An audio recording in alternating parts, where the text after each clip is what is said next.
नमस्कार, मैं हूं आशीष वर्मा। मॉर्निंग कॉल में आपका स्वागत है। गुरुवार की सुबह बैंक निफ्टी की वीकली ऑप्शंस एक्सपायरी का दिन और इंपॉर्टेंट होगा आज का सेशन, खास तौर पर कल की गिरावट के बाद। लगातार पिछले 5 दिनों की तेजी के बाद कल उस तेजी पर लगा ब्रेक, दबाव के साथ हुआ कामकाज और प्रेशर अच्छा खासा था। 1% की कमजोरी के साथ सेंसेक्स और निफ्टी में हमने ट्रेड की समाप्ति होते हुए देखी। ऐसे में बड़ा सवाल, कितना मूड बिगड़ा है, कितना और दबाव देखने को मिलेगा और हमारी आपकी बाजार को लेकर रणनीति क्या होनी चाहिए, उस पर करूंगा मैं डिटेल में चर्चा। लेकिन पहले आप लोग की स्क्रीन पे संकेत।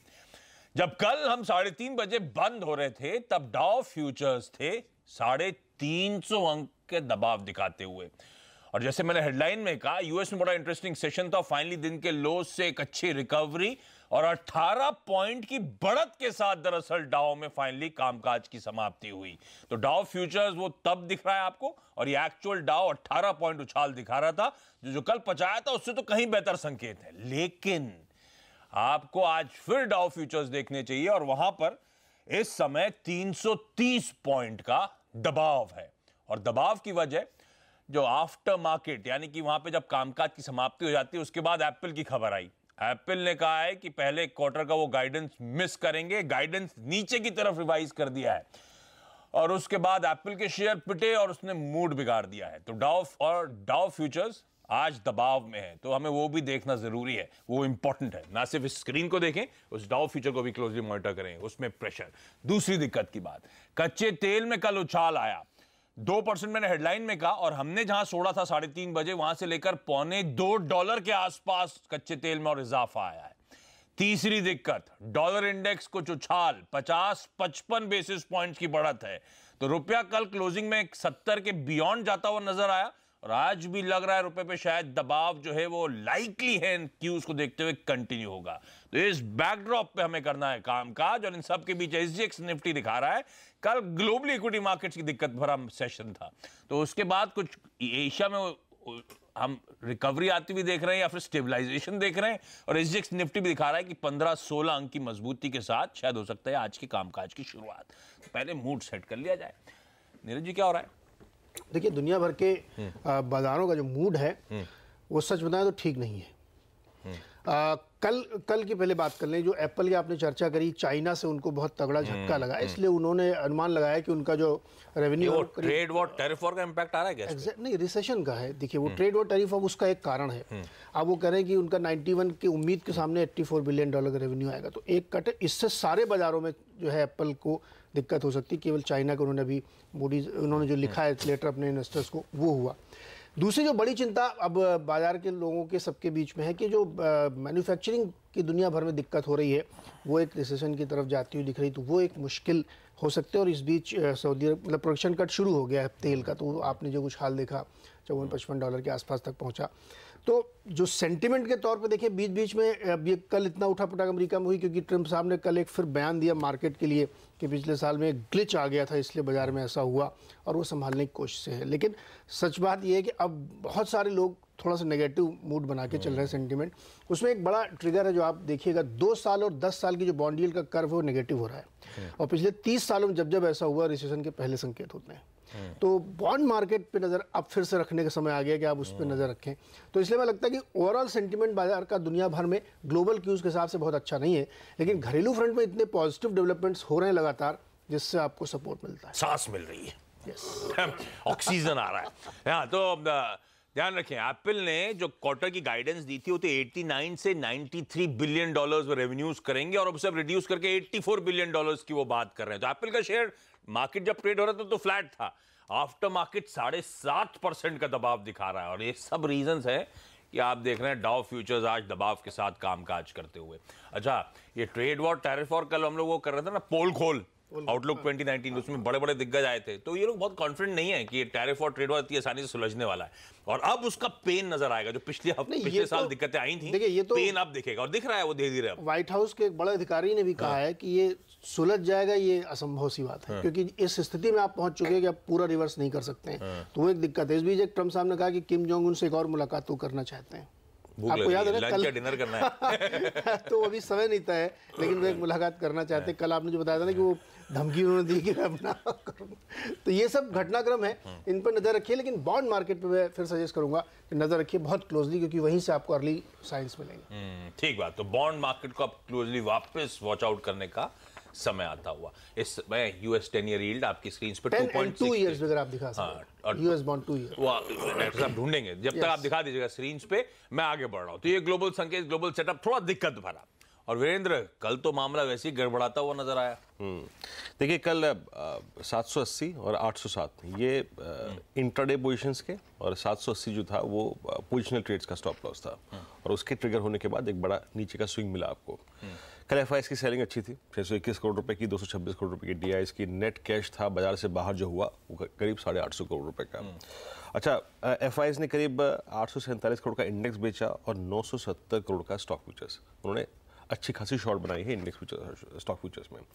देखिए कल स्टॉप लॉस ट्रिगर हुआ तो आपको उस पर फोकस करना चाहिए। वाकई अगर आप देखें तो एक क्रिटिकल लेवल वॉलेट हो गया, और जिस प्रकार का ऑप्शन डैमेज हुआ उसके चलते स्टॉप लॉस ट्रिगर मतलब हम तो खैर ट्रेल कर रहे थे स्टॉप लॉस को, तो हम फायदे में बाहर आ रहे हैं। हाँ, वो अच्छी बात है। लेकिन एक बार आप पोजीशन से आउट हो गए तो थोड़ा री एंट्री की जल्दी मत कीजिएगा। ठीक है, मैं ये कह रहा हूँ, क्योंकि एक थोड़ा सा स्टेट ऑफ कंफ्यूजन है आशीष, मेरे को बताऊँ क्यों मैं। क्योंकि निफ्टी बैंक इतना कमजोर नहीं था। निफ्टी बैंक ने इवन अपने 10 डेमा को भी नहीं तोड़ा, और इधर निफ्टी जो था अपना 10, 20, 50, 100 सबको तोड़ के आ गया। हालांकि रीगेन कर गया, लेकिन सबको इंट्राडे में करके आ गया। और जब ऐसा होता है ना, और आपका दूसरा इंडेक्स निफ्टी बैंक ठीक ठाक कर रहा होता है, तो कंफ्यूजन बढ़ जाता है। और जब कंफ्यूजन होता है तो स्वीकारना चाहिए। मेरे को चीजें समझ में नहीं आ रही है इस वक्त, तो मैं अवॉइड करूंगा कोई ट्रेड आशीष यहाँ पर आज, है ना, फ्रेंकली स्पीकिंग। इंट्राडे में कभी आपको लगे कि निफ्टी बैंक समझ में क्यों नहीं आ रही, क्योंकि कल का चौंकाने वाला वो प्रेशर आया, चौंकाने वाला प्रेशर था, सेलिंग थी, और दूसरी बात निफ्टी बैंक आपका टूटने को तैयार नहीं है। तो अब कौन किसको कैचअप करेगा लिटर हाफ में, ये पता नहीं है। तो स्क्रीन देखकर ज्यादा चीजें स्पष्ट होंगी आज। आई मीन 12 बजे के बाद, 11 बजे के बाद वो स्क्रीन देख के ज्यादा चीजें स्पष्ट होंगी। हाँ, एक बात है कि 10,780 के नीचे एक बार अगर आपको निफ्टी फिर मिले तो शॉर्ट कर सकते हैं, ऐसी बात नहीं है। क्योंकि एक बार जब आप एवरेजेस की तरफ झूल जाते हैं ना, तो आपको एक शॉर्ट करने का स्कोप मिलता है। पर याद रखिए शॉर्ट पर भी टारगेट्स क्या होंगे, 10,710 के, क्योंकि वो हमारा रेंज सपोर्ट भी है, और क्योंकि वो हमारा 200 डे एक्सपोनेंशियल मूविंग एवरेज भी है। तो ये ट्रेड सेटअप आपके माइंड में होना चाहिए। लॉन्ग के लिए तभी जाइए जब आपको इनफैक्ट 12 बजे के आसपास, 1 बजे के आसपास डाउ फ्यूचर से थोड़े से अच्छे संकेत मिले, यूरोपियन मार्केट्स की थोड़ी सी स्टेबिलिटी दिखाई दे। 864 से पहले लॉन्ग मत कीजिएगा। मेरे ख्याल से जब तक 853, 864 डिसाइसिवली क्रॉस ना हो, हम उस पर टिके ना, लॉन्ग करना थोड़ा सा अगर आप देखें जल्दबाजी होगी। आज किसी कैरी ट्रेड में मत फंसिएगा, कैरी करके मत जाइए आज, मेरे ख्याल से। देखिए कंफ्यूजन तो है, मैं आज तो बैंक निफ्टी की ऑप्शंस एक्सपायरी का दिन भी। हाँ, एक्सपायरी मेरे को लग रहा है आशीष जानते हैं कहाँ सकती है, 27,053 से लेकर लगभग 27,220। जो ऑप्शंस का जो पुट राइटर्स हैं और साथ ही साथ जो कॉल राइटर्स हैं वो इंडिकेट कर रहे हैं कि इस रेंज में एक्सपायरी हो सकती है। और यही एक कारण है कि निफ्टी एकदम से नीचे जाए, निफ्टी बैंक से एक डिफरेंशियल क्रिएट करके, वो मुश्किल लग रहा है थोड़ा सा। या फिर निफ्टी कमजोर देखकर निफ्टी बैंक ऊपर जाए बहुत, वो भी मुश्किल लग रहा है। तो इस समय हम नो ट्रेड जोन पे हैं। 780 के नीचे एक बार बिकवाली करने के मौके होंगे, और लॉन्ग जब तक ना करूं जब 853, 864 ऊपर की तरफ हम तोड़े निकले, है ना। तो ये इस दायरे को जरा क्लोजली वॉच आउट करें, जिस तरफ जाए उस तरफ का फिर आपको ट्रेड लेना है। इस समय हम नो ट्रेड जोन पे हैं। तो हर दिन वैसे भी ट्रेड करना जरूरी नहीं है, कंपल्सिव होना जरूरत है नहीं। अच्छा, पैसा कमाने के बाद मेरे ख्याल से री एंटर करके ना गलत डायरेक्शन में, ठीक बात, फालतू का अगला एक हफ्ता खराब। ठीक बात। और कोई कैरी फॉरवर्ड ट्रेड ना लेके जाएं, बाजार का थोड़ा सा मूड ऐसा ही है। मैं वैसे देख रहा था, हैंगसेंग ने कल मूड बिगाड़ा था, 700 750 पॉइंट, आज भी वो 40 पॉइंट नीचे ही है। तो ऐसा नहीं कि कल के उसके बाद एक बाउंस आया है, अभी भी वो नर्वसनेस कंटिन्यू होती हुई, जैसे नीरज कह भी रहे थे, ग्लोबल संकेत बहुत अच्छे हैं नहीं, अदरवाइज इस तरह के प्रेशर के बाद बाउंस आता, पर ये हो नहीं रहा। आपकी स्क्रीन पे देखिए 50 अंक नीचे अभी भी हैंगसेंग वापस ट्रेड करता हुआ। लेकिन चलिए आज के टॉप स्टॉक्स इन न्यूज कौन से? देखिए, एक तो ज्वेलरी शेयर पर नजर रखिए आप। तो बड़ी खबर इनके लिए है कि IGST जो 3% की लगती थी उसको खत्म कर दिया गया है। ये एक बड़ा ब्लॉक था उनके लिए कि वर्किंग कैपिटल की दिक्कत होती थी, और ये जो डेजिग्नेटेड एजेंसीज है उन पे मुश्किल होती थी। तो इससे तमाम ज्वेलरी कंपनियों को बड़ी राहत है, और हम लोग लगातार कह रहे थे कि सरकार इस क्षेत्र में बहुत काम करना चाहती है और बड़ी रियायतें दी। तो पहली खेप आप समझ सकते हैं कि ये 3% का जो IGST हटा है, ये तमाम ज्वेलरी कंपनियों के लिए, Titan, PCG, TBZ, Thanga mile और जितने भी हैं उनके लिए बड़ा फायदेमंद है। ये सब एक्सपोर्ट भी करते हैं क्या? ये थोड़ा थोड़ा क्वांटिटी एक्सपोर्ट करते हैं, प्लस आप डेजिग्नेटेड एजेंसीज खरीदते हैं तो आपकी कैपिटल उसमें ज़्यादा जाती है। हाँ, ठीक बात। दूसरा टाटा पावर पे नजर रखिएगा। इलेक्शन से पहले ज्वेलर्स बड़े इंपॉर्टेंट होते हैं। देखिए अभी बहुत कुछ आने वाला है। 100% एक बड़ा वोट बैंक है, बहुत बड़ा, और उनको आपने पिछले 5 सालों से परेशान किया है। कोई राहत दी क्या? तो ये अब टाइम आ गया है। तो अभी और आएगी, गोल्ड पॉलिसी जब अनाउंसमेंट होगा तो उसमें जो डायरेक्ट इंपोर्ट से आपकी ड्यूटी लगती है वो कम होगी। तो ज्वेलरी पे नजर रखिएगा। अगला टाटा पावर, इनके लिए एक अच्छी खबर ये कि बेस्ट के साथ जो इनकी सप्लाई चलती थी उसमें और करार बढ़ा दिया गया है, 5 साल के लिए MERC ने मंजूरी इसको दे दी, तो ये एक अच्छी खबर है। कोल इंडिया के लिए भी नेगेटिव पॉजिटिव दोनों साइड की खबर है, क्योंकि ये कैप्टिव कोल माइन से 25% कोयला है जो ये बेचते थे, अब वो बेच पाएंगे। तो कुछ लोगों का कहना है कि प्रीमियम नहीं मिलेगा उसमें, तो इनके लिए नेगेटिव हो सकता है। लेकिन अगर आप बेच पा रहे हैं कमर्शियली तो हो सकता फ़ायदा भी हो, क्योंकि सप्लाई शॉर्टेज रहती है। चौथा स्टॉक त्रिवेणी टर्बाइन पर नजर रखिए। इसमें बढ़िया एक डील हुई है, SBI म्यूचुअल फंड ने 51 लाख बड़ा पैसा आ रहा है।